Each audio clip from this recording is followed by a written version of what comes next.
Help everyone explore new worlds and ideas. Support your PBS station.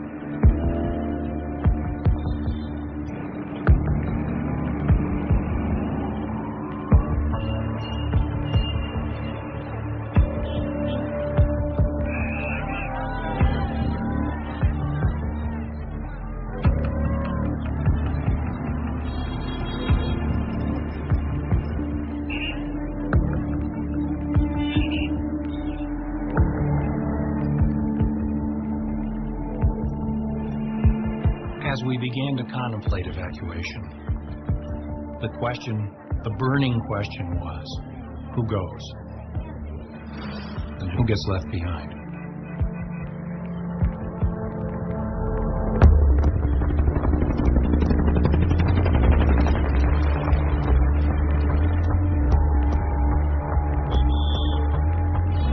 I borrowed a truck, and I basically sent the signal to my folks. And this meant a group of South Vietnamese majors, lieutenant colonels, and their families to muster at an address in downtown Saigon. I drove down there, they loaded up onto the truck, and I drove them to the airbase.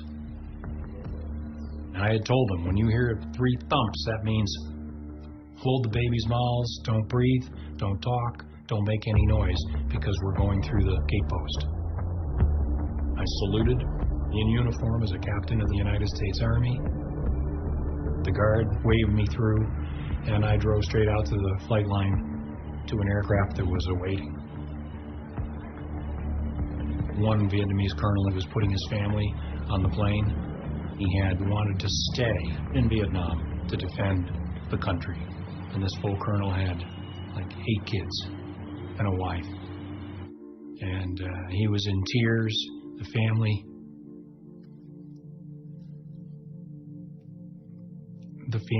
were in tears, and I said to him, get on the plane, just go. It was a terrible moral dilemma for everybody.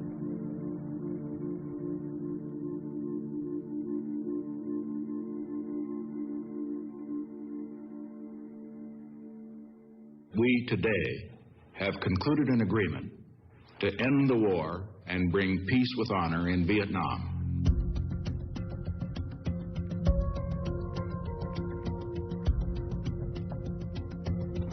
We have adopted a plan for the complete withdrawal of all U.S. combat ground forces. We are finally bringing American men home. We who made the agreement thought that it would be the beginning not of peace in the American sense, but the beginning of a period of coexistence, which might evolve, as it did in Korea, into 2 states. Reconciliation between North and South Vietnam, we knew would be extremely difficult. But I was hopeful. Because of the Paris Agreement, American soldiers were going home. But I was on my way back to Vietnam. I was assigned to Saigon in the first week of August 1973, so about 6 months after the ceasefire.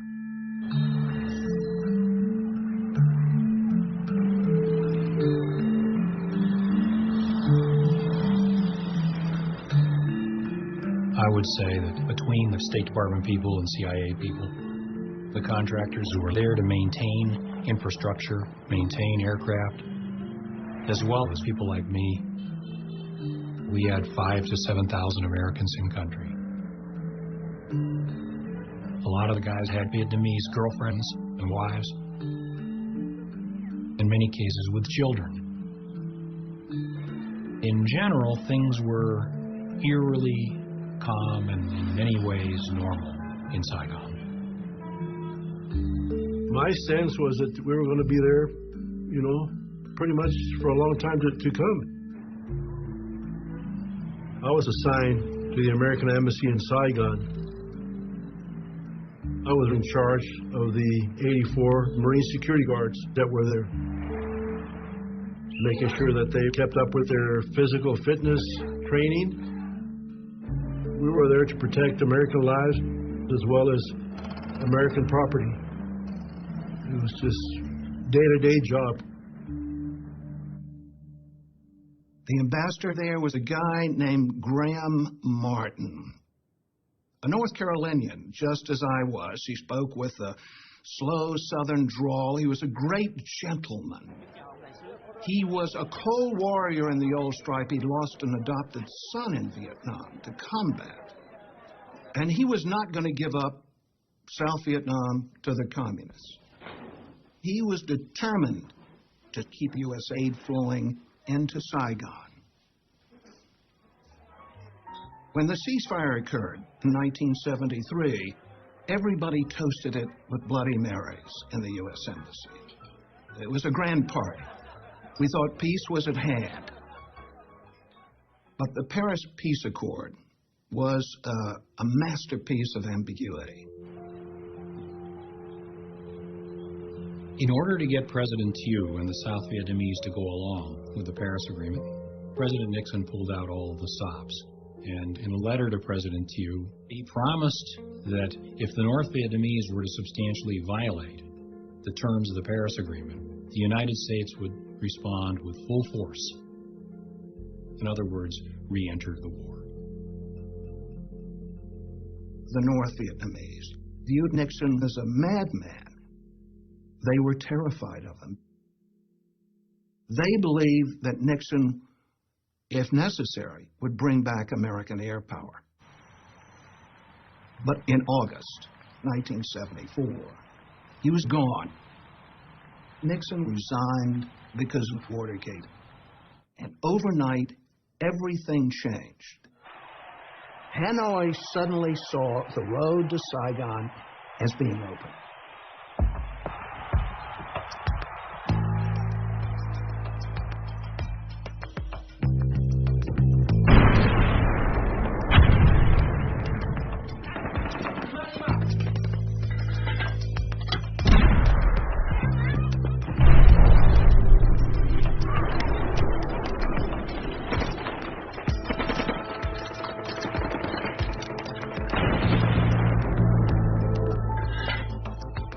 The South Vietnamese population had ample reason to fear the Vietnamese communists. The communist conduct throughout the course of the war had been violent and unforgiving. For example, when the city of Hue was taken over by the North Vietnamese, several thousand people on a long blacklist were rounded up. School teachers, government civil servants, people who were known anti-communists, and they were executed. In some cases, even buried alive. So, panic was but a millimeter away.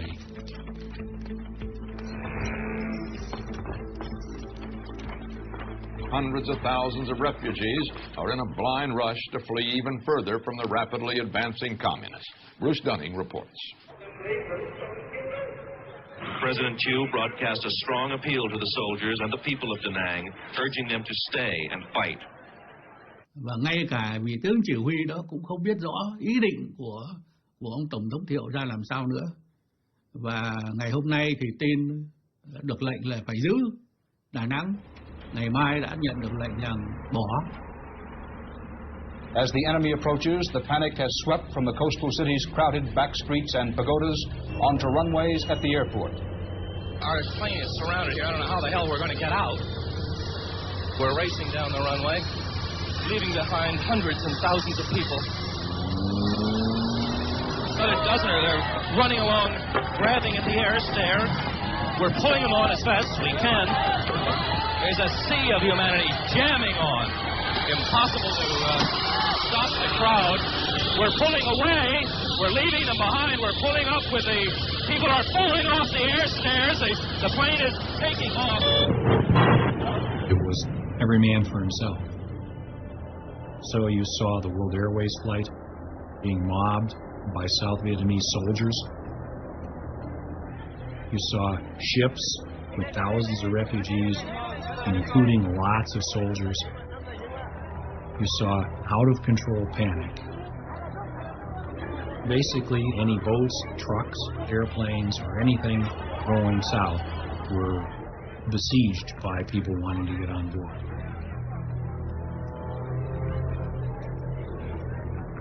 The Americans were gone.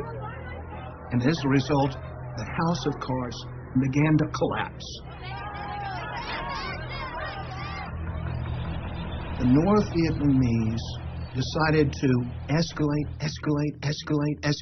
at every turn to see if the United States would react.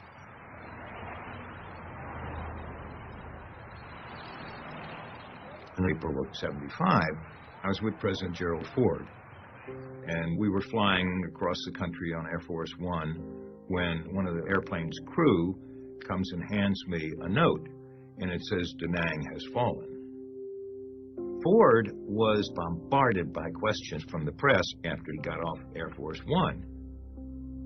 Around 150 to 175,000 well-trained North Vietnamese regular forces in violation of the Paris Peace Accords moved into South Vietnam. We have objected to that violation. It's a tragedy unbelievable in its ramifications. We are now in a crisis. We had a wave of humanity, 500,000 refugees rolling south towards Saigon. And 160,000 North Vietnamese troops moving right behind them.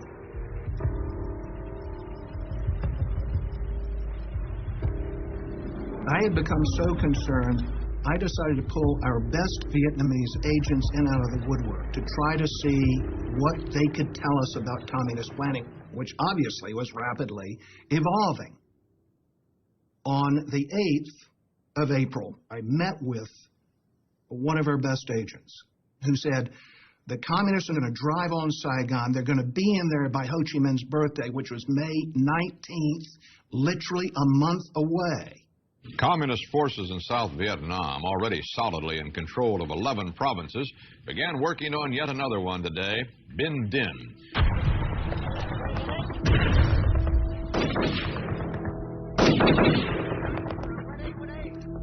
Ở phía Hải quân chúng tôi thì cũng không ai dám nói một lời nào về một cái chương trình gì xa xôi nữa, mà chỉ cố gắng bằng mọi sức bị chết. Và các cái dụng cụ không được thay thế.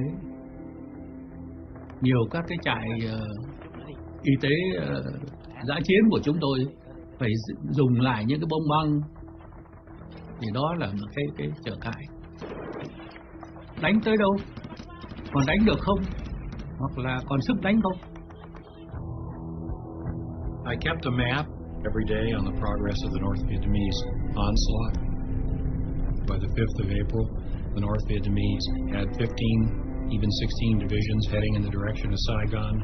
They were bringing SA-2 missiles down to provide anti-aircraft cover for their forces.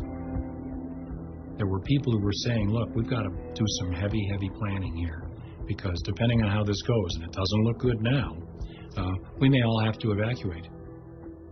And Ambassador Martin wouldn't tolerate or countenance such thought. That was defeatism. That was poisonous to the prospects of the people we're here to help. But people could see what was going on, and they started leaving, especially the Americans. I'm leaving Vietnam. Why? I'm kind of scared, to be honest with you. Perfectly honest with you, I'm really scared. I think the situation's a lot worse than we know about. There was always a standing evacuation plan at the embassy. It held that in an emergency, all Americans still in the country, about 6,000 people, would be evacuated. and that no South Vietnamese would be evacuated with them.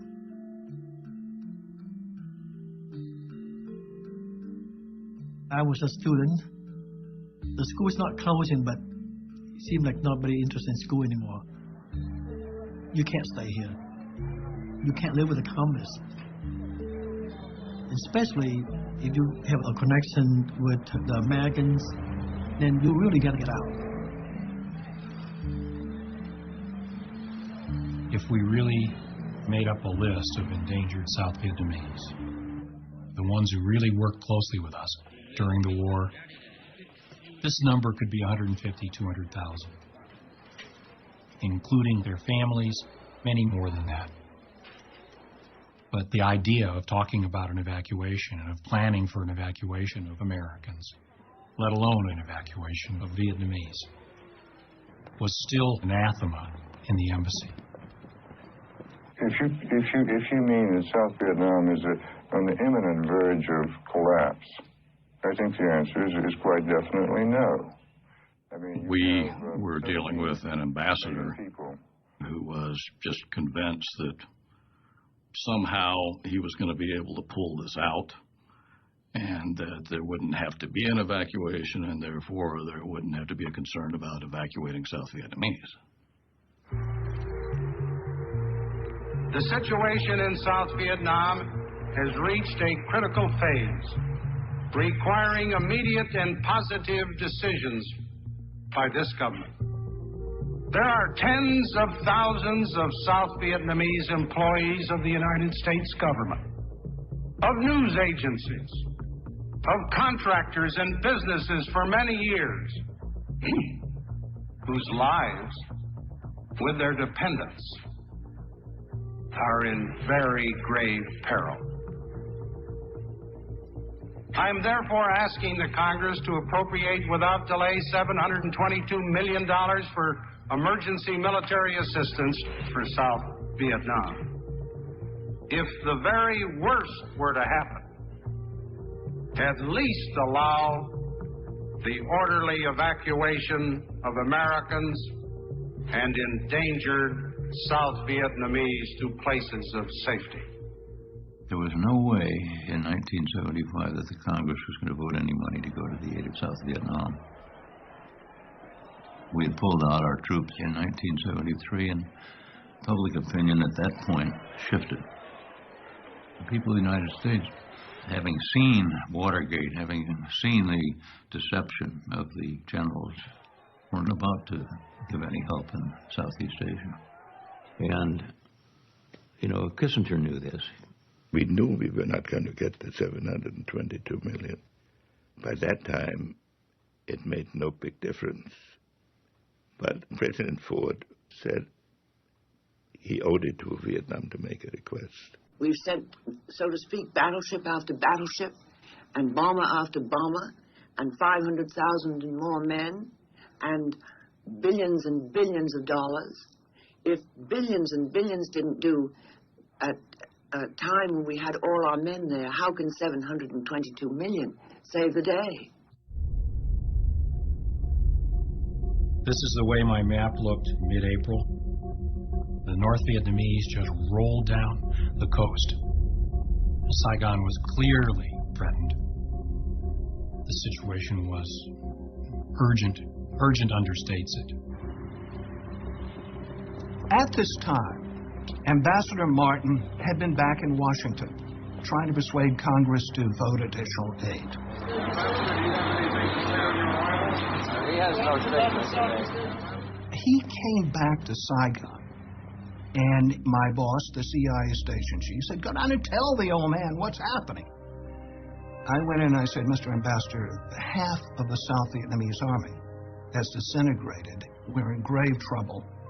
Please, sir, plan for an evacuation. At least allow us to begin putting together lists of South Vietnamese we should rescue." And he said, "No, Frank, it's not so bleak, and I won't have this negative talk." Young officers in the embassy began to mobilize a black operation, meaning a makeshift underground railway evacuation using outgoing cargo aircraft that would be totally below the radar of the ambassador. People like myself and others took the bull by the horns and organized an evacuation. In my case, that meant friends of mine who were senior officers in the South Vietnamese military. As the North Vietnamese came closer and closer to Saigon, these people were dead men walking. I had arranged a signal with my intelligence community friends that if I said I'm having a barbecue, that meant come to a certain pre-designated place and bring your families and only bring one suitcase because we were going to have a party, but it was understood the party meant I was going to get them out. Black ops were essentially violating the rules. In this case, meaning you're not allowed to bring out Vietnamese military people who were under obligation to stand and fight. We were fully expecting if we got caught doing this that we would be run out of country. End of career, do not pass, go. But sometimes there's an issue not of legal and illegal, but right or wrong. The deputy defense attaché moved out Vietnamese personnel and their families to Clark Air Base in the Philippines without any approval whatsoever, without any immigration papers, anything, passports, you name it. And when they began showing up in the Philippines, Martin hit the roof and fired him. But that didn't stop other State Department people who had Vietnamese friends and family members. They continued to organize these makeshift airlifts.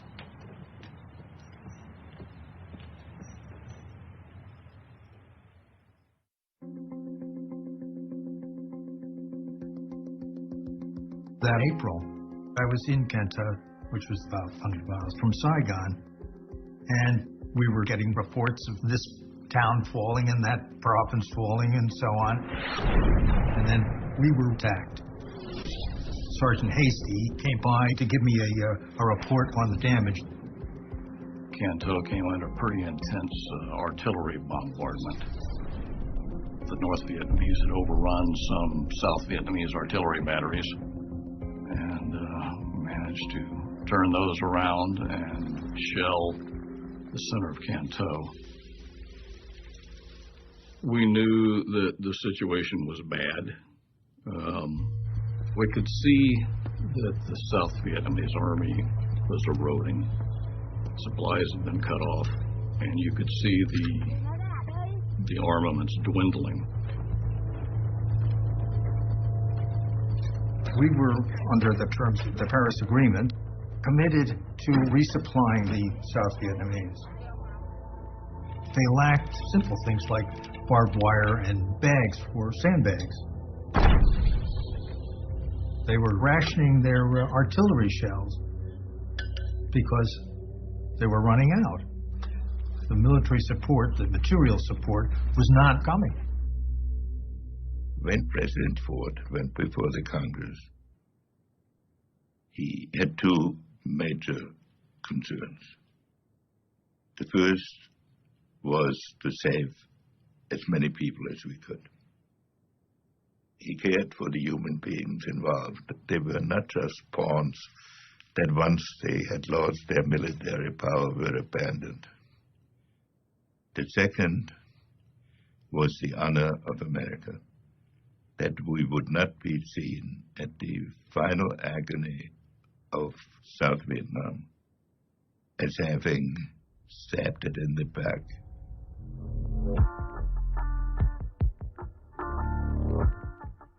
Congress wouldn't pass it. They said no more, no more troops, no more money, no more aid to the Vietnamese.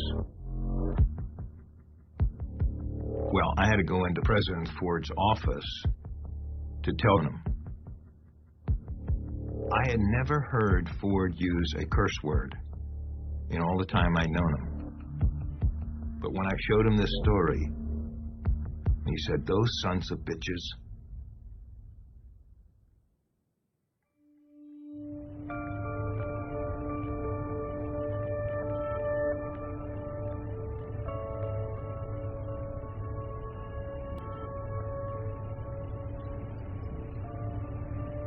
think there were a total of 50 ships that were there. I mean, it wasn't just us. It was a whole bunch of ships. We were standing by for the evacuation of Americans. I was a terrible letter writer. I would write one letter for my wife's 10 letters. And she didn't like that. So she said, we're going to exchange tapes. So I would run into my stateroom, turn the tape recorder on for a couple minutes, and tell her what's happening. I really don't know where to start. It's been such an unusual couple days for us. We went with the rest of this huge task force of ours up to about, 20 miles off the coast, basically east of Saigon. As most Navy operations are, it was very carefully planned. We planned on the death. The chain of command for, as I understood it as a captain of the United States Marine Corps, and I think I got it right, is for any evacuation, that decision is the ambassador's decision. Graham Martin is the responsible guy. But the military is responsible for giving him all kinds of plans. And this is how we got into the 4 options. The first option was you would take commercial ships right up the Saigon River to a couple blocks from the embassy. You would load whoever you wanted to bring out on these ships, and you'd be done with it. The second option was, United and Continental and Flying Tiger Airlines were still using Tonsanut Air Force Base at the time, and you could have brought anybody you wanted out by commercial aviation. The third option was military fixed-wing aviation. The C-5As, the C-141s, which carry a lot of people. You could have brought them out of Tonsanut on those. The very last option was helicopters off the carriers into Tonsanut Air Force Base. We have 75 Marine Corps helicopters out there. The helicopter option, that was absolutely the last resort. They don't go very fast. They don't carry that many people. That was if everything else failed.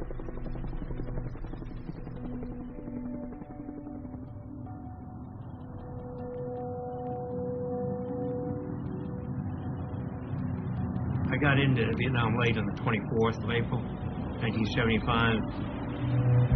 Saigon was full of rumor, of false stories, whether we were going to have a last attempt to draw a line across the country, and Saigon in the south would remain a free republic, all of these things, and it was all churning all around.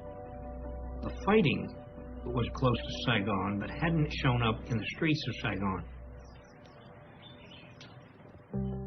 I served as a naval officer and 3.5 tours in Vietnam, 2 of those years as a Special Forces advisor with a 20-boat river division, all Vietnamese.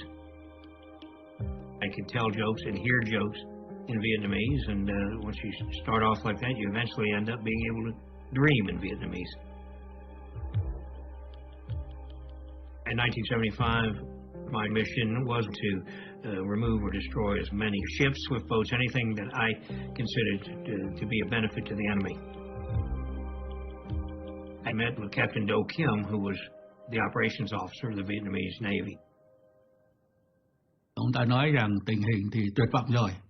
Bây giờ ông phải giúp tôi để làm một cái kế hoạch đưa các chiến hạm của Hoa Kỳ ra khỏi cái tầm tay của Cộng sản.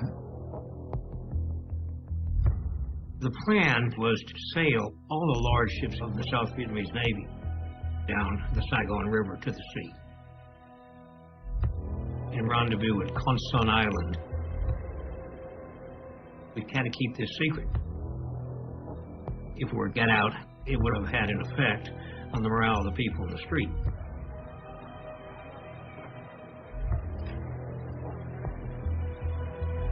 We knew that there were roughly 5,000 Americans still in the country. Many of them had Vietnamese wives, mistresses, whatever, just hadn't left. And they were basically letting us know we're not leaving without our families. Finally, we were given authority by the ambassador to bypass the immigration laws and send these Vietnamese out of the country. So then we started an operation basically to get out the Americans and their Vietnamese dependents.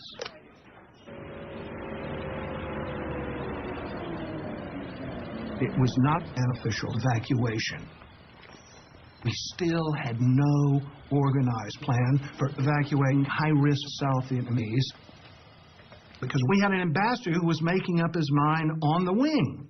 The president also asked Congress for authorization to use American troops here to evacuate Americans and Vietnamese who work for Americans. If it were necessary. You had plans for that? Well, of course, every embassy in the world has plans for it. You think it will be necessary? That again, you see, is a judgment that I can't possibly make at this time.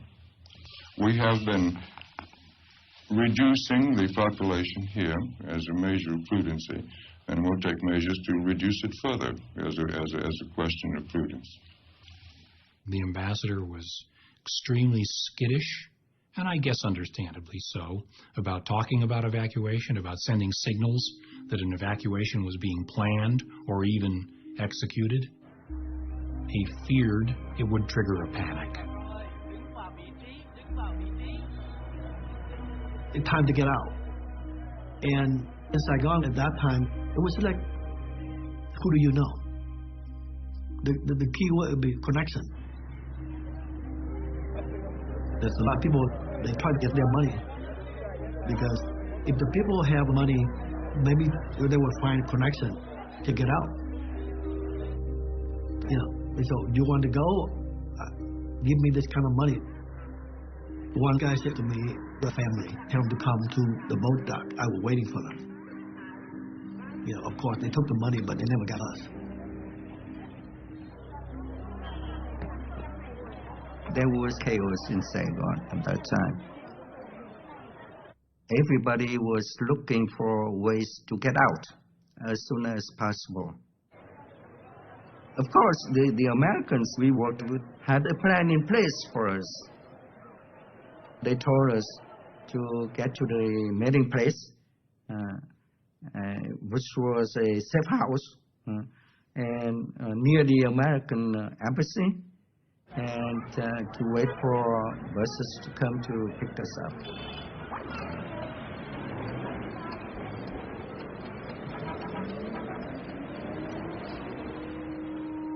If we were going to get people out, we were going to have to make it happen and deliver the Vietnamese to the big airplanes in some form or fashion. And the only way we could do that was keeping the airport open as long as we could.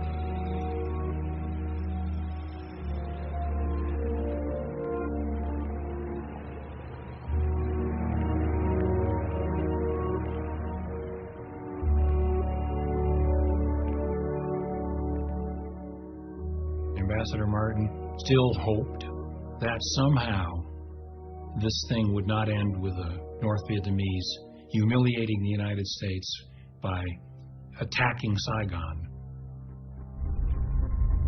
But it seemed like the North Vietnamese had other ideas.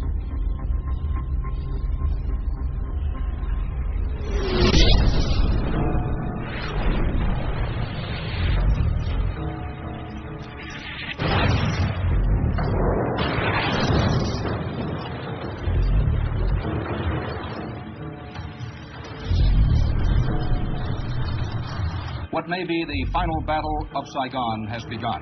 Communist ground forces have started moving in on Saigon's Tan Son Nhut Airport. Rockets exploded all over the base, touching off 3 major fires.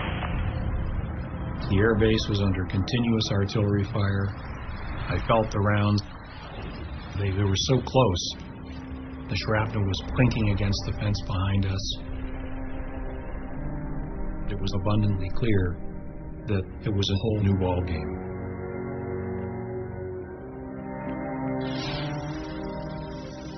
We never expected any trouble out there.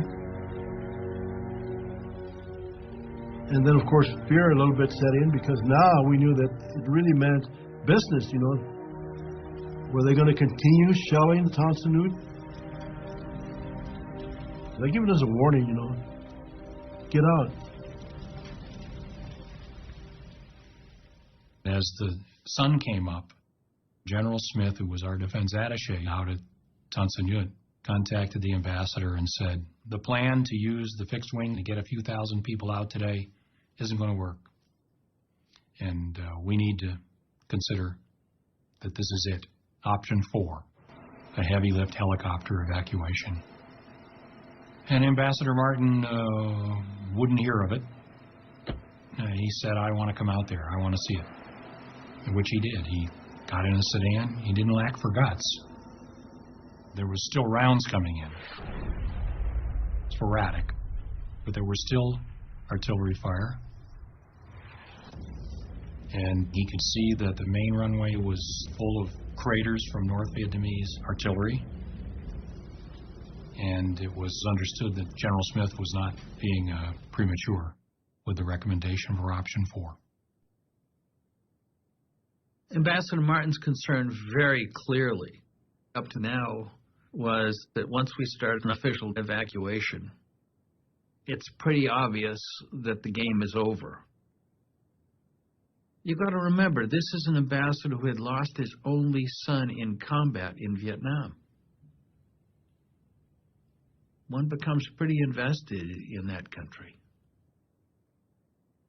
He had been holding out hope that some kind of third-party solution could be worked out so that South Vietnam could continue with some form of independence or autonomy. And he was being encouraged to think that this might be possible. But the morning of the 29th, he came to accept the fact that that wasn't going to happen. And I picked up the phone and told Secretary Kissinger to inform the President that I had decided that we would have to go to option 4. When I tell President Ford the airport is being shelled and that's it, it's now time to pull the plug, I mean, it keeps coming back time and again. You really think we have to do it? That's how heartbreaking it was for him. He finally, reluctantly, gave the go-ahead for the final evacuation. This is the American Forces Vietnam Network. The prearranged signal for the evacuation was broadcast on American radio in Saigon. The message was the temperature is 105 and rising, and then Bing Crosby's White Christmas. And sure enough, about 10 o'clock in the morning, I believe, on the 29th, there was Bing Crosby on the airwaves.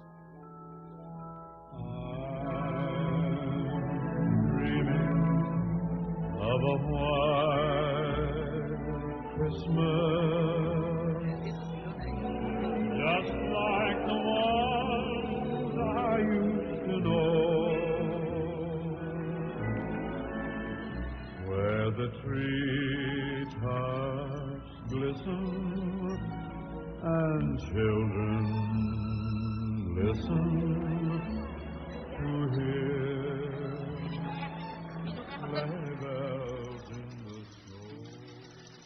That morning, Ambassador Martin received a message that said, within 24 hours, the U.S. presence in Vietnam had to be closed out, meaning we had to be gone. It was obvious that there was the need for a hasty plan to be developed for a helicopter airlift out of the embassy to the fleet. And we had less than 24 hours to pull it off. That morning, there must have been, I would guess, at least 10,000 people literally ringing the embassy. The embassy compound was the size of a city block. It was big. And all sides of it were filled 200-300 feet back. Fortunately, people were by and large very controlled.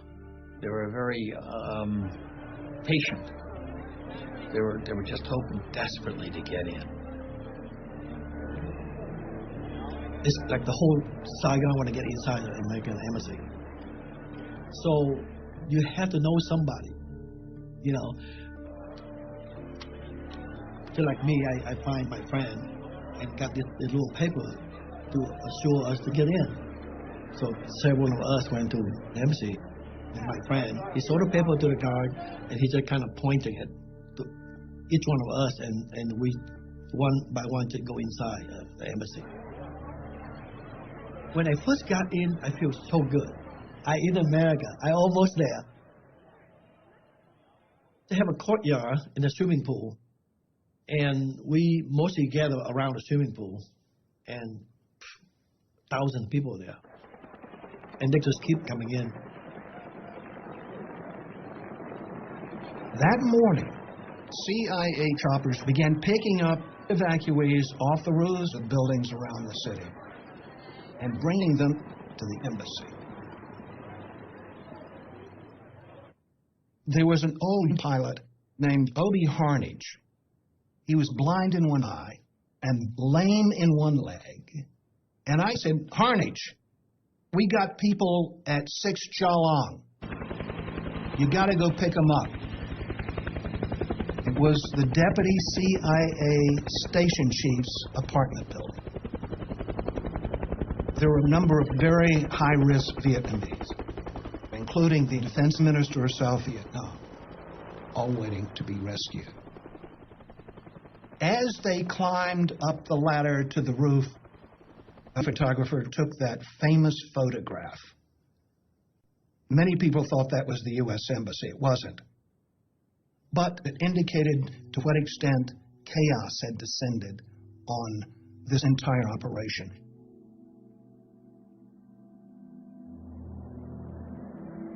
Inside the embassy, everywhere we looked, was teeming with Vietnamese.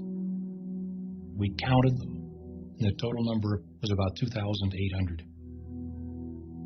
There was no hiding it that somehow people had to have let these people into the embassy.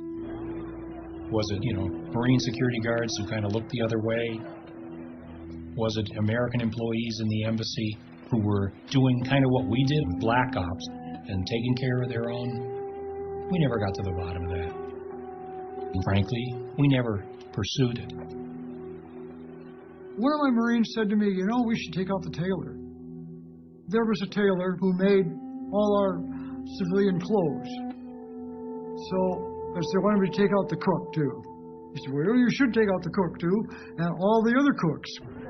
They should get out. They had business with Americans. So they took the bread truck and they rounded up the tailor, the cooks, and the dishwashers, a few others, and their families, and drove them into the embassy compound.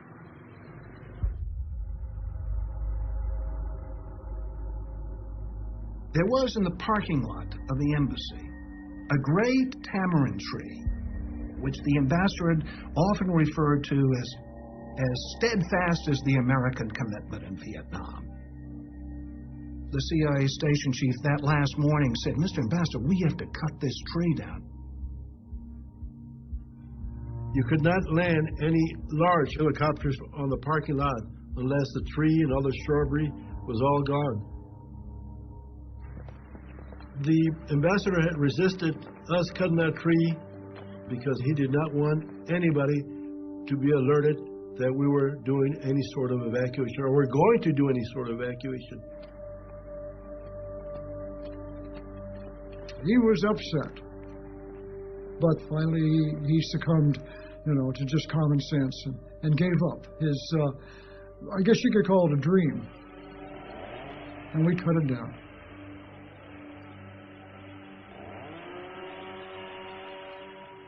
He had also, over the past few days, prevented us from burning classified documents for fear that it would panic the South Vietnamese.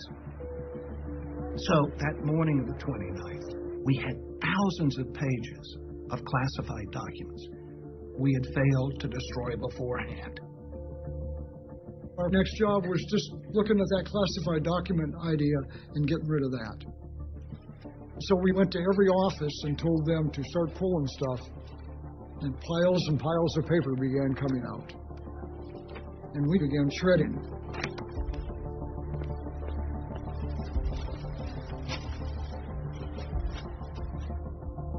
there was a small building where we handled the pay for the Vietnamese who worked for the embassy. And in this building, there was over $1 million in U.S. currency. So we had to send a message to the Navy, who sent it to the Treasury Department, who came back and said, destroy it. So I assigned a few Marines to get rid of the money. And I said, oh, by the way, we're going to lock you in there. It took them 8 hours to burn $1 million. That morning, fear and desperation were the order of the day. And I had a job to do. It was an important job to do, I thought, to deny the enemy the South Vietnamese naval ships. Thì ông nói rằng, Đại tá Kiểm, chậm lắm rồi, ông phải ra đi ngay. Thì lúc đó cái kế hoạch của chúng tôi là thứ nhất là bỏ hết tất cả các sự sửa chữa thông thường và chỉ chú trọng vào các cái bộ phận chính của một chiếc tàu, tức là máy tránh. Nếu mà một máy cũng tính là chạy được, thay vì 2 máy, nhưng mà một máy chạy được cũng được, một máy điện cũng chạy. We had expected, frankly, a longer time period to get ready. We had been told by people in our intelligence community that we might have as long as the 4th of May. But the North Vietnamese were closing in quite tightly, and clearly it was time to send the signal to leave. Thì chúng tôi có chừng là khoảng 32 chiến hạm lớn, có 30 chiến hạm lớn có thể đi được. Cũng tính với lại ông Armitage rằng tôi sẽ cố gắng cho thủy thủ đoàn ra đi càng đông càng tốt. Thì tôi nói thủy thủ đoàn chắc chắn để đi, nhưng mà còn gia đình của họ sẽ không đi nếu không có gia đình họ đi theo. I knew this, but I didn't know how many civilians were going to be on board. I had no idea. Nó quá cái nhiệm vụ của tôi. Trên tôi còn có những người cao cấp hơn tôi. Tại sao họ không làm? Anh em mình cứ thấy rằng đó là cái nhiệm vụ của mình thì là làm. Và khi đã làm đó thì phải làm cho chót. Thì trong khi cái sự mà tính rằng làm cho chót đó đôi khi vượt quá cả cái nhiệm vụ của mình, nhưng vẫn làm, vì cái đó là lẽ phải.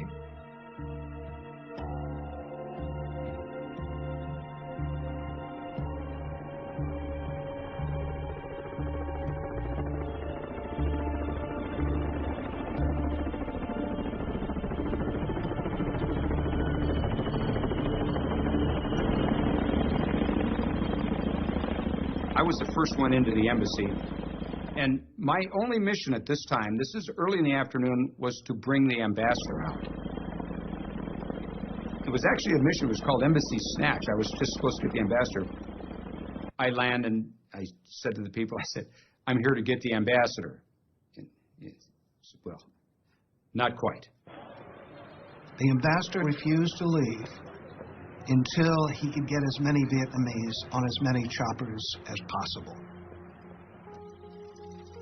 The evacuation of Vietnamese happened because Graham Martin wanted it to happen.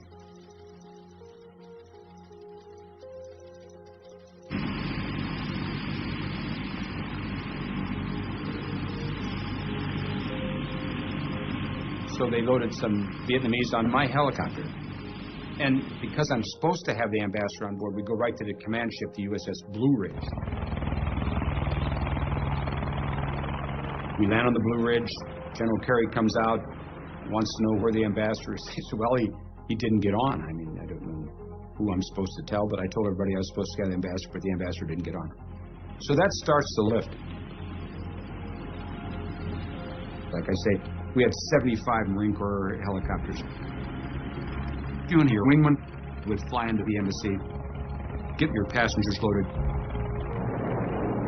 and fly back out to the ships.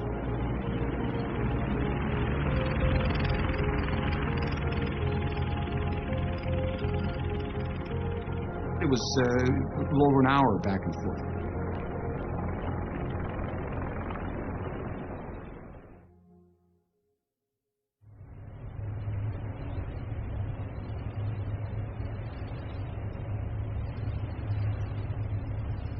On the USS Kirk, our mission was to protect the helicopters moving from the embassy out to the aircraft carriers and back and forth. We were very close to the action. could stand there on the deck and you could watch it all happening. We thought that the USS Kirk was just going to be an observer to this whole thing, and when all of a sudden on radar we started seeing these little blips coming out from the shore. I really don't know where to start. We looked up at the horizon, and all you could see were helicopters all heading toward us. These were not Marine Corps helicopters. They were small helicopters, the little Hueys, which were never part of the evacuation plan. But they were flying over top of us. We were watching them fly over top, over and over and over again. We viewed them as enemy until we could verify who it was. Then we realized that these were South Vietnamese trying to escape. I figured if we could save one, at least we save 15, 20 people. They were packed in there like sardines. So I made a decision, land the helicopter. One of our sailors could speak rudimentary Vietnamese, so we put him on the radio and he started broadcasting. This is ship 1087, land here. So we got his attention, came flying over, and landed on our flight deck. And it turned out that the pilot, he was the pilot for the Deputy Chairman of the Joint Chiefs of Staff, real high up. And he had the general with him. It was a two-star general. And the two-star general's nephew, 3 women, about 4 children. It was a big deal for us. When it landed, we got everything off, and I looked up because there were 5, 6, 7 stacked up ready to land. It turned out all throughout the southern part of Vietnam, there were South Vietnamese Army and Air Force installations with 1 or 2 or 3 or 4 helicopters. And those helicopters were flyable, their pilots were there, and when they realized that the evacuation was happening and they weren't going to be part of it, they said, oh yeah, we are. These young Vietnamese pilots would go to their homes, land right in their front yards, pick up their families and anybody else and head out to sea, hoping they can rendezvous with the ship. Well, we're one of the first ships they saw.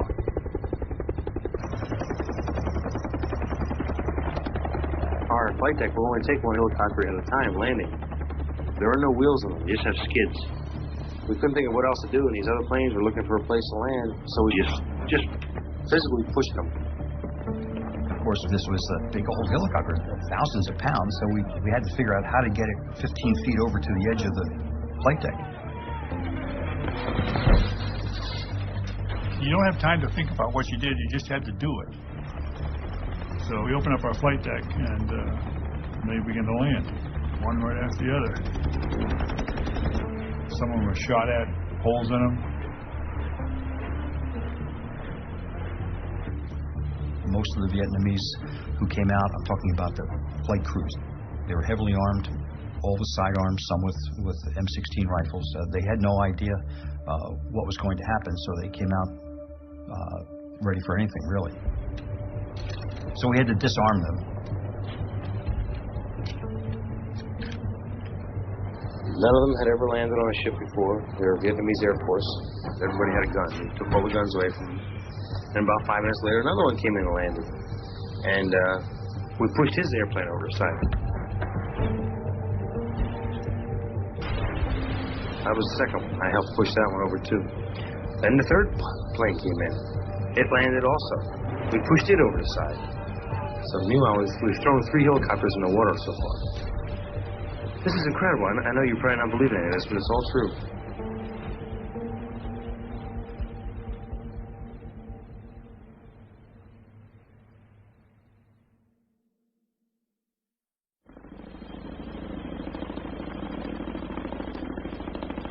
By late afternoon, the chopper flow at the embassy really started. And each time a bird came in, here would go another 40, 50 people. But did the right mix of people get out? You know, who says that these were the people who either deserved or should have gone out? At the embassy, a lot of the people who got out happened to be good wall jumpers. The choppers started coming in at 10-minute intervals. One would land on the roof, and one would land on the parking lot. They would put all the Vietnamese in groups. They would search them, and if they had any weapons, all these weapons were thrown into the swimming pool. And as soon as the chopper would land, they would be brought into the restricted area, where a couple of the Marines would escort them into the aircraft. Then the race would ramp up and take off.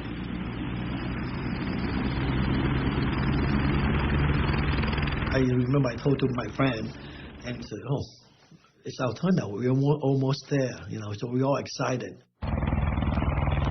And I remember very distinctly that every time a helicopter coming down, it just blew us away. We had to kind of duck down to fight with the wind of the chopper.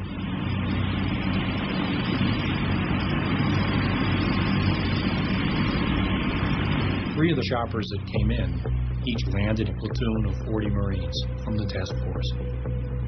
They had to be brought in because we didn't have enough Marines in the embassy security guard to secure the walls.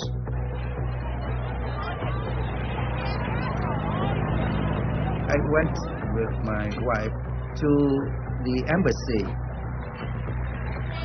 A lot of people, they clinched to the top of the wall, but they couldn't get in.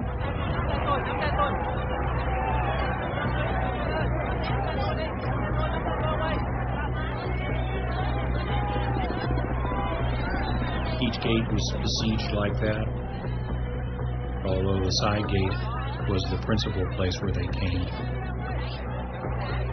People holding letters saying, you know, "I work for the Americans, please let me in." Journalists were arriving and counting on being recognized to be let in by the Marines.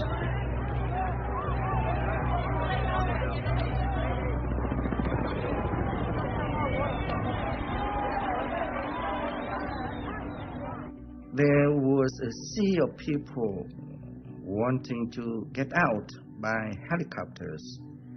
But, well, they looked up at the helicopters leaving, and I could see their eyes. Desperate eyes.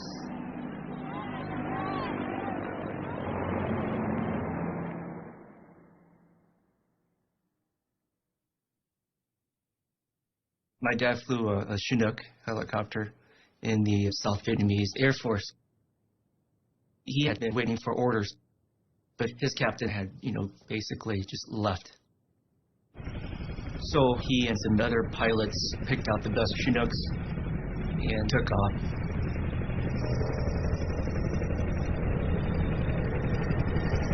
He said it was the Wild West at this point.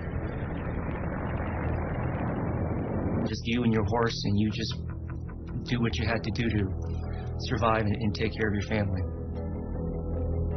He had given my mom a heads up that if she did hear a Chinook coming, to get ready. I was 6.5 years old.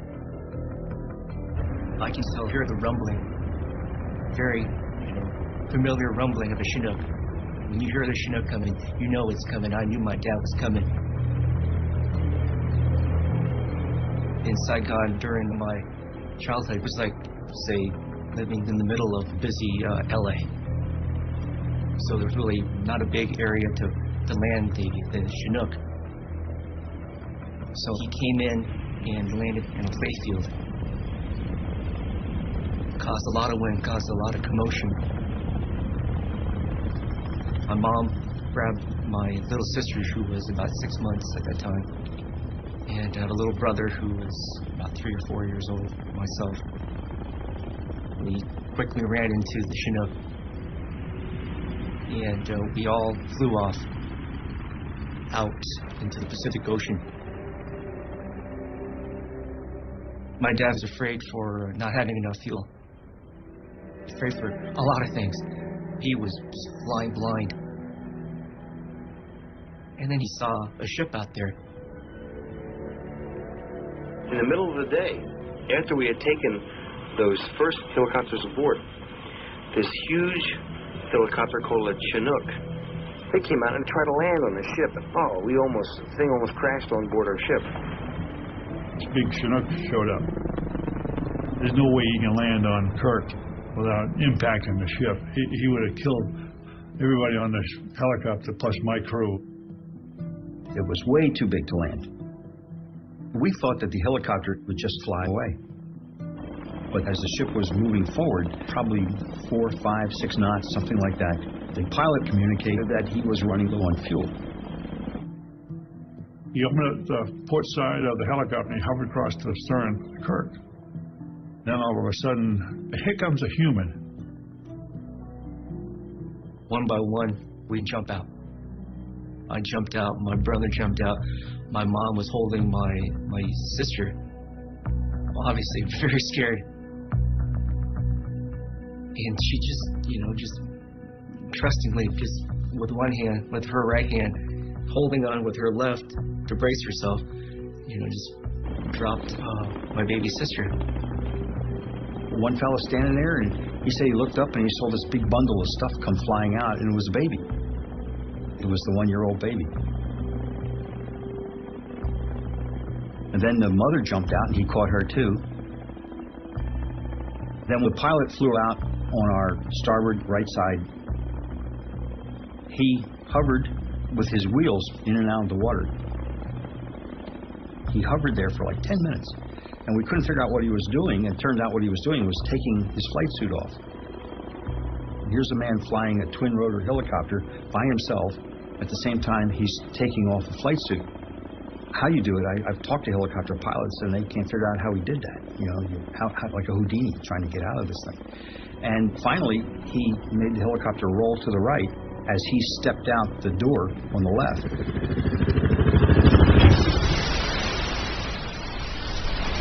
Just thunderous, loud noise. The shrapnel just blowing up. Suddenly, just quiet. And he pops up, and he's alive. And he swam away. The helicopter was only about 20 feet from him when it hit the water. It was amazing. We went out, picked him up. He was no worse for the wear. He was a little bit wet. Boy, one unfortunate thing is he had some small bars of gold, which was all his worldly possessions, that were in his shirt pocket that sank. So he lost everything. He didn't own a thing but his underwear when he finally came aboard the ship. He was a tremendous pilot. The guy was just so cool and calm. We've so far taken a total of 17 helicopters. We ended up with 157 people on board the ship.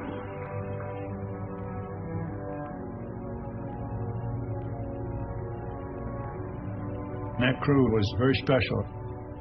They took their money, went to the Navy Exchange and Commissary, bought all the clothes, the food they could get, took it up and gave it to the refugees they befriended. They were unbelievable. We laid mats and all kinds of blankets and stuff out on the deck for their babies, and there were all kinds of infants and children and women, and it was a scene I'll never forget. We were happy. My mom was just, wow. Symbolically, it was like the first step onto not American soil, but American freedom.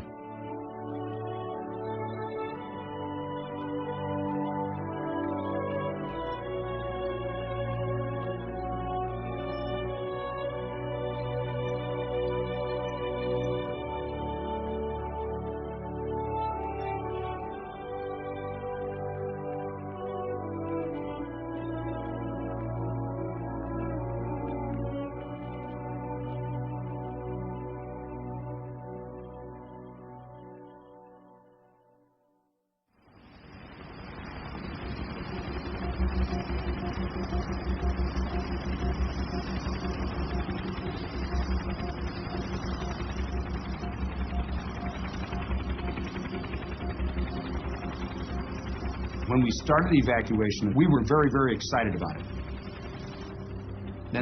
Then your next emotion probably was just determined to get this job done and get these people out. And then later, as it went on, you became fatigued and frustrated that you could never make a dent in the amount of people that were coming out of the embassy. You'd ask questions like, was the crowd getting any smaller? When are we going to finish this, you know? And they'd say, you know, we're under orders from the ambassador. We're doing the best we can. The carrier pilots were saying, look, it's an uncontrollable sea of people, and Ambassador Martin has lost his objectivity, that Ambassador Martin is trying to evacuate all of Saigon through the U.S. Embassy. But he was doing his best under terrible circumstances.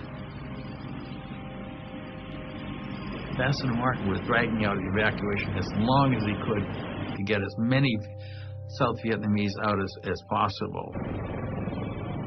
Each helicopter took about 40 people. He knew that once the Americans were gone, the evacuation would be over.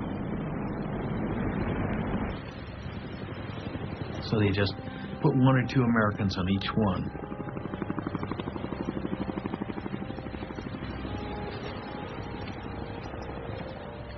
You're very tired, and you're not seeing an end of this thing. So I got the word out, you know, we could use some help out here. We only have 75 helicopters. And the word comes back, no, Marine pilots don't get tired.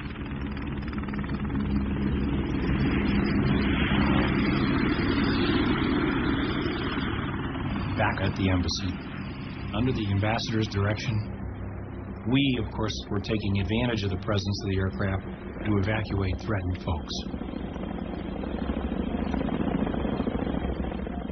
But there were other independent efforts to get people out. Several of us at the embassy agreed that we would drive vans down to the docks on the Saigon River. I had an assigned assembly point in the middle of Saigon, and I crammed about 15 people into a 9-person van and then drove through the streets of Saigon through various checkpoints down to the docks. People would get out and go running for these commercial boats and get on. I made a number of runs, and it'd just be more and more and more people.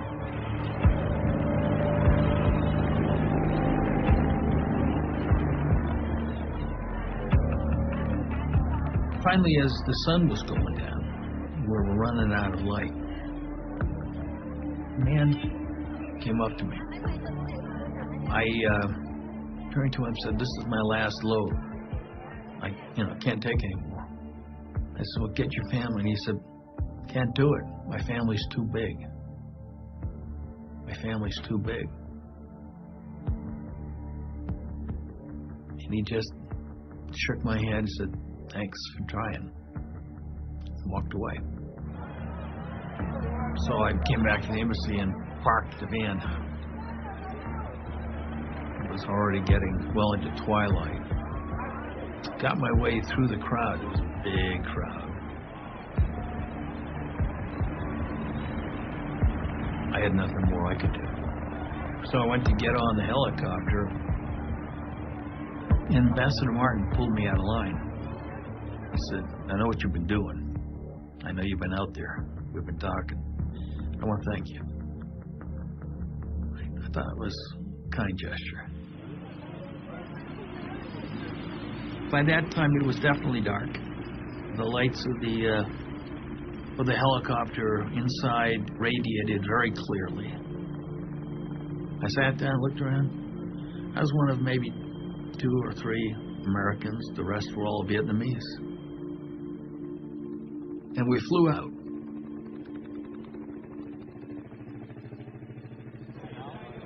It was very dark. I remember that. And people were starting to elbow each other, trying to get in the front line. And that's when the Captain Hampton started speaking to us in Vietnamese. Không ai sẽ bị bỏ lại. Nobody is going to be left behind. Tôi ở đây, tôi không bao giờ bị bỏ lại. Then he said, When you are in American embassy, you are in American soil. I promise, me and my soldier will be the last one to leave the embassy. So after that announcement, everybody feel relaxed. Literally, we totally relaxed. We have nothing to worry about. Yeah. We were told that the North Vietnamese tanks were coming very close. So we in the White House asked the Defense Department how many South Vietnamese were left meant inside the embassy compound. And then we calculated how many helicopters it would take to get them out. We told Martin that he had to be on the last helicopter. All I know is that in Washington, there was confusion about the numbers on the ground. At 1 a.m., there were 1,100 people left to evacuate. After we'd had a flurry of choppers and cleaned out more than half of them, and there were 420 people left, we received an order from Washington that the lift was over other than the extraction of the remaining Americans. About 4 in the morning, 4:30, I land on the USS Blue Ridge again. So General Kerry comes out and gives me an apple and a cup of coffee or something and says, "We're under orders from the president. You got to get the ambassador out." So we fly in. I land on the roof exactly at 4:50 in the morning. I said, "I'm not leaving until the ambassador's on board." One of the Marines lowered the flag, folded it up, and escorted the ambassador up to the landing zone up on top of the embassy, and he gave him the flag. And that was it. Major Keane came to Colonel Madison and said, "No more, only Americans from this point on." And Madison said, "The hell you say, we've got these people over here." And Keane said, "Sir, not going to happen. It's a presidential order." And Madison said, "I'll take this up with the ambassador." He was very hot under the collar. And Keane said, "You can't. That's him," and pointed to the CH-46 that was just flying away.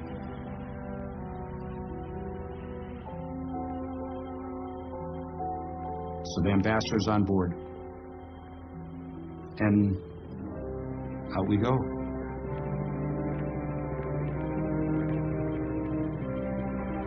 We land on the Blue Ridge.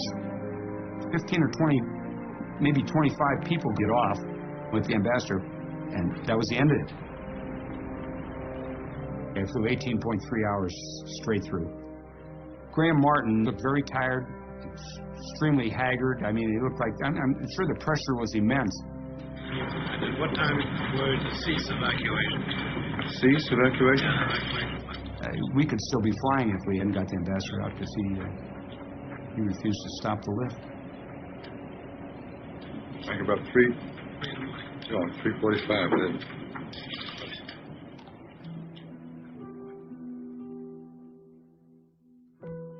Colonel Madison says to me, "We're screwed. Stu, you stay down here in the parking lot and keep these 420 people warm," meaning if they see us all leave at the same time, they'll panic. "And then make your way to the roof. We gotta go." And he was very angry and very disappointed. So they disappeared into the embassy, and I went to where the remaining Vietnamese were waiting and told them, "Thôi đừng có lo, không được lo. Trực thăng lớn sắp tới, big helicopters about to come." And waited a few minutes. Then I saw a chopper take off, and I thought, shit, was I supposed to be on that one? So I looked at the Vietnamese and I said, "Xin lỗi, nhưng mà mắt đái đi. I gotta take a leak." And I left into the shadows. I made my way around in a circuitous route and went into the embassy. I thought about how this really was wrong. I thought maybe I should just say I'm not leaving till they go, because I promised them. And then I said, "Don't be a fool. Maybe they've started shooting down helicopters for all you know." You're not going to get anybody else out. It's a presidential order. This decision has been made. So I got to the roof and a CH-46 alighted on the rooftop. Put its ramp down and we got on board. As it took off, the door was open.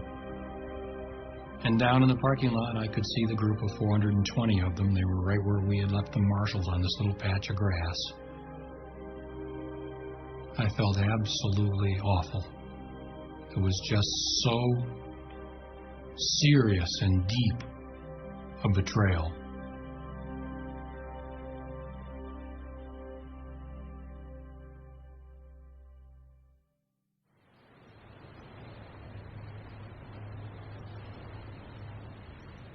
Later that night, I was quite surprised that I get a call, come alongside the flagship, the Admiral wants to speak to you. And my first reaction, as any CO, is what did we do? Not realizing we had been picked for a special mission. We were supposed to pick up this person.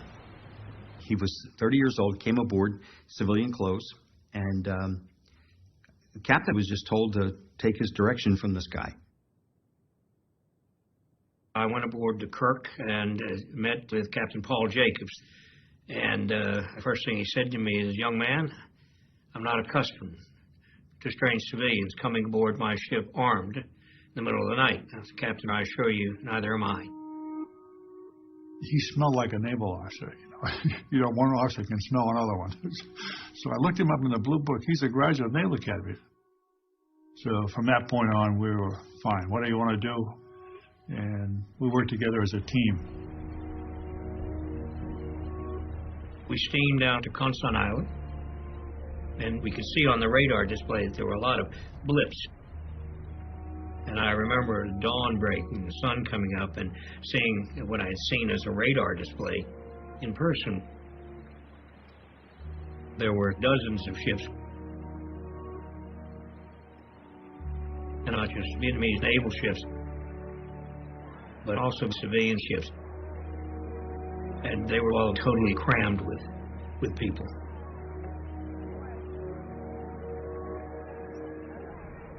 There are no words to describe what a ship looks like that holds 200 and has got 2,000 on it.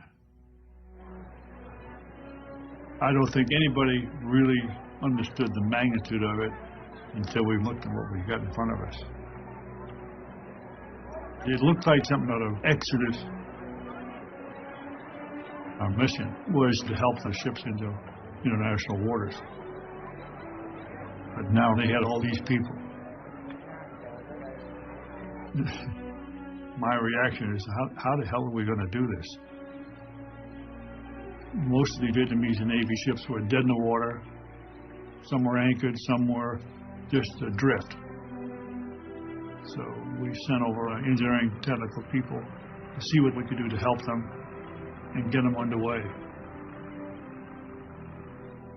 We had worked a plan out to sail 2 ships to the Philippines, and the Kirk was going to escort them. But the fact that they're going to be crammed with an unknown number of civilians was somewhat problematic. The U.S. government already had a refugee problem with U.S. naval ships. This was another 30 or more thousand people to deal with. We were up all night talking about it. And I'm convinced if we sent them back or took them back, they would have killed them all. And Armitage decided to bring them. He didn't get permission from Washington to do that. I thought it was a lot easier to beg forgiveness than to get permission. So the decision was made, and they all went with us.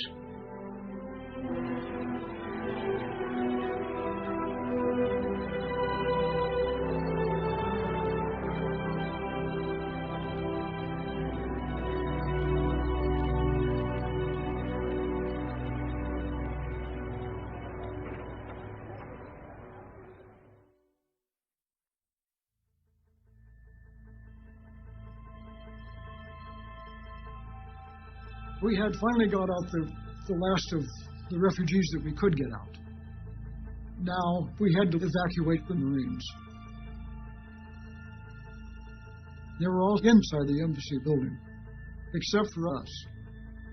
I was still on the embassy grounds with two of my sergeants, and I said, "You two stay right with me. Don't leave my side." We slowly walked backwards to the embassy door. And a couple of Vietnamese came towards me.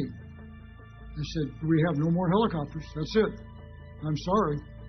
We cannot take you." And they began to argue with me. They spoke good English, too. "We can ride in your helicopter." I said, "I'm sorry. No more." So we spun around and slammed these huge doors, and we locked it from behind.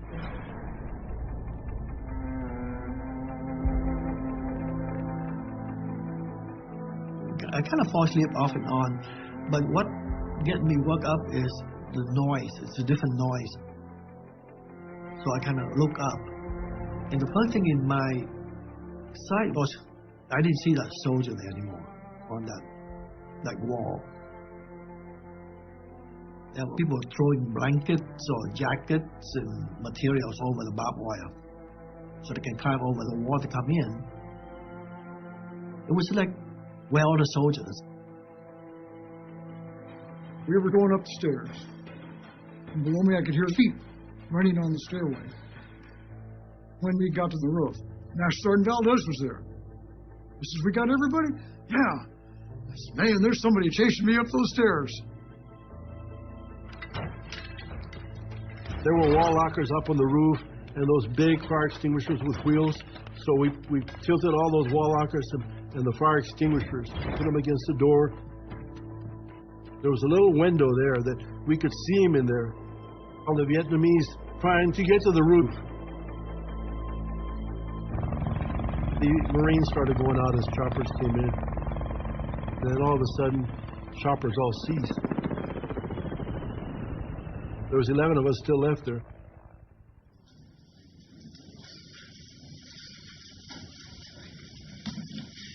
The briefing was delayed until the evacuation was completed, and the last helicopters are now in the air.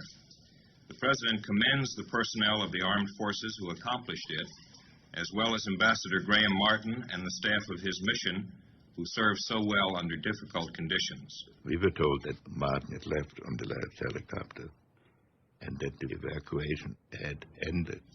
I'm confident that every American who wanted to come out is out. So we held a briefing. Well, it turned out not to be the last helicopter because there was another horrendous screw-up. There were no helicopters.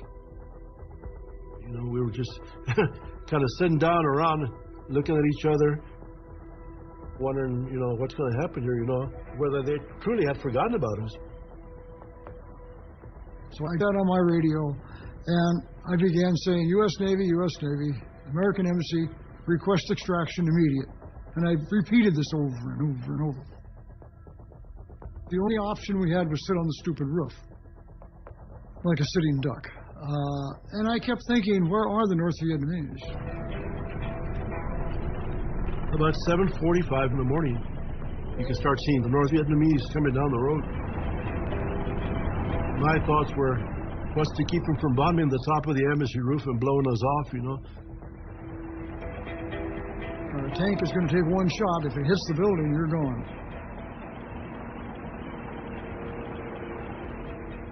So I didn't like the idea of being up there, but where else were we going to go? Finally, I looked out and I saw a black dot. When that chopper landed, I told the Marines, go, get in. I was the last one out. And as I was putting my foot on the ramp, I fell down, and I'm just hanging on, and the ramp's going up. The ramp was closing, and I did what I was trained in my first tour, count. So I went 1, 2, 3, 4, 5, 6, 10. 10. 1, 2, 3, 4, 5, 6, 10. 10. And I looked at the crew chief and I said, put it down. I knew I was missing one man.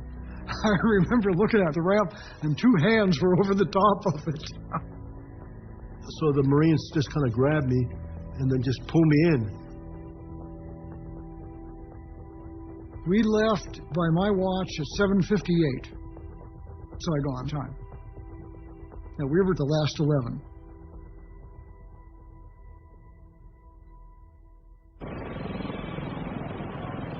My cameraman Neil Davis and I decided to stay. We saw the last helicopter leave from the roof. We then tried to scramble into the embassy ourselves. Neil got to the roof, I did not, and he saw dozens of Vietnamese just sitting on the helicopter pad on the roof of the embassy, waiting, wanting to get out, and of course no more helicopters were going to come. I didn't join them. I actually scare. If the communists come in, the last thing we want them to see us is an American embassy. So we get out.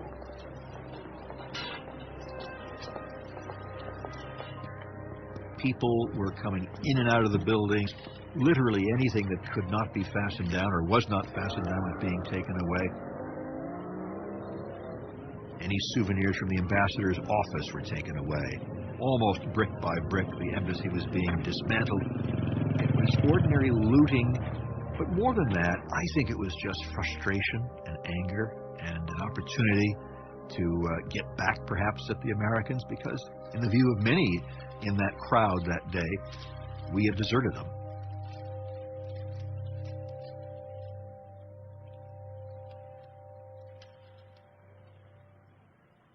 NBC News correspondent Jim Laurie is one of the few Americans still left in Saigon, in the city when President Duong Van Minh went on the radio and told the Viet Cong that his country would surrender unconditionally and that he had told its army to lay down its arms.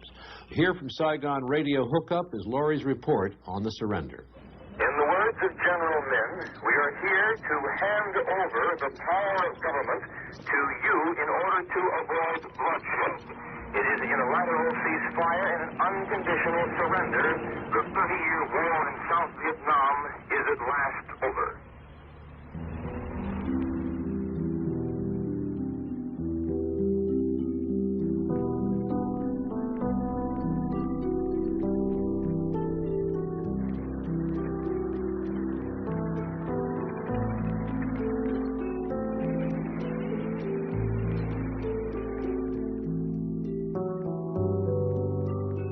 First thing I did was to destroy my documents, my badges, just keeping the civilian ID. And then I went around Saigon to see what happened.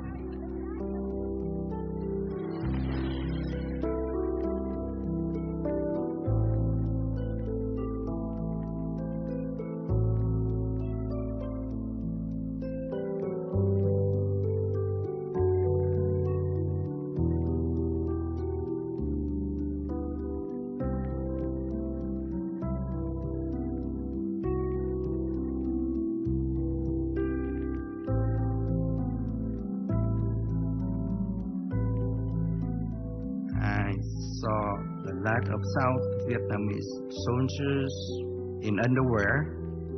They took up all their military clothes, boots, and they threw them away.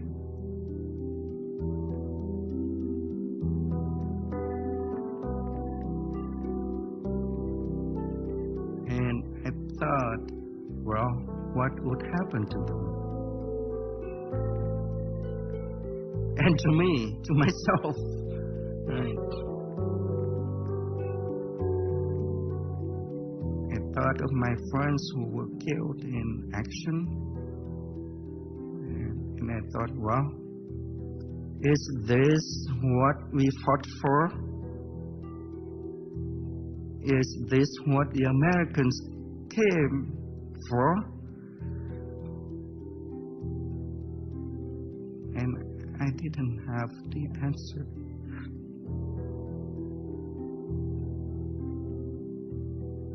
I have wrestled with this ever since. I realized that I had become the quintessential American in Vietnam. I had all these causes, all these big things I was doing. I was trying to get the truth back to Washington. I was talking to agents, trying to persuade the ambassador. And I forgot that what was at stake were human lives.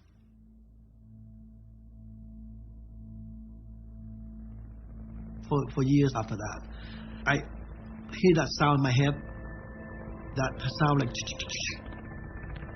In the middle of the night, I just jump up. I thought the helicopter come pick me up. I called it Scream in the Wind. Later on, we found out the big fleet is out there. You can just take a boat and go there. They take everybody. If you can get out there, you're on board. And I just didn't know that. You know, so.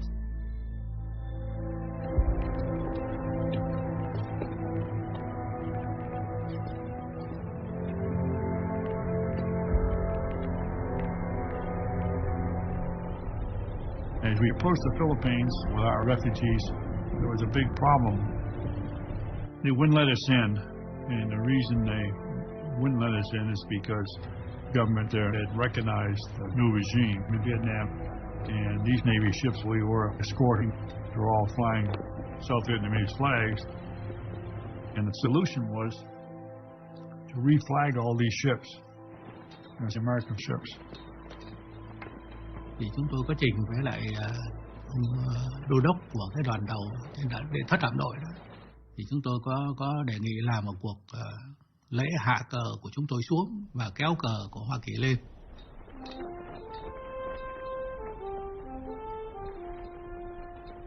Này công dân ơi, đứng lên đáp lời sông núi, đồng lòng cùng đi hy sinh biết gì thân sông. Tôi đã hát không biết bao nhiêu lần hát quốc ca và cũng đã tham dự không biết bao nhiêu lần lễ hạ kỳ. 42 tuổi là những con sói già ngoài biển rồi mà cũng không cầm nổi nước mắt. Thấy trùng lại và mới thấy thấm thía rằng lúc này đúng là mình đã mất nước, đã mất hết. They lowered the Vietnamese flag, people crying. It was very emotional for them to lose their country, their flag, their ship. Everything was gone. And then we raised the American flag. We tried to do that with as much dignity as we could.